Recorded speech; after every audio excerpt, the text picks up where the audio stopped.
Questo servizio è offerto da FDL Studio, soluzioni web per la tua azienda.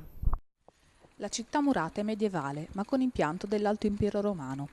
A scoprire questa diversa dimensione storica, ovvero a considerarla in un'ottica diversa, è stato il professor Stuart Marlow dell'Università dei Media di Stoccarda, giunto a Montagnana con alcuni studenti per girare un documentario storico dal titolo 235 DC, che sarà divulgato nei musei europei e in varie emittenti televisive, tra cui la RAI, con i programmi di Piero Alberto Angela, Quark e Ulisse.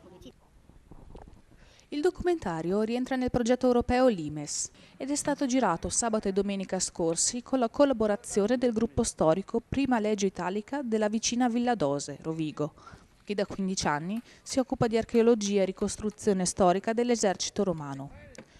Un progetto che comprende 18 siti sparsi nell'Europa, soprattutto Germania, Inghilterra e Francia, fra cui l'unico in Italia è la città murata di Montagnana e documenta l'inizio dello sfaldamento dell'impero romano.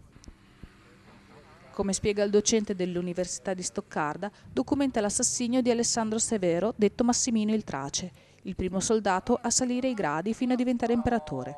This town has a Roman structure, and we would like more people from Germany, from Britain, to come and see this wonderful historical town, because it is a treasure. So Limes is now a UNESCO site, so we are developing a drama which brings people closer together in fiction and in fact. So we are bringing the students to Italy to see this town, to see what they can do. Come detto, il documentario si è avvalso della collaborazione del gruppo storico Prima Legio Italica, fondata da Nerone nel 67 d.C., nella versione moderna comandata dal centurio Lucio, al secolo Corrado Perelli, che ha ricostruito un accampamento romano nel Vallo Sud di Montagnana, dove si è svolta la scena dell'assassinio di Massimino il Trace. Oggi voi vedete una ricostruzione del III o IV secolo, no? Noi ci avviciniamo verso il tardo impero, infatti, va bene? Noi ci occupiamo anche della parte antropologica del legionario, per cui abbiamo una decina di riti ricostruiti, in quanto abbiamo dei professori all'interno nostro, no?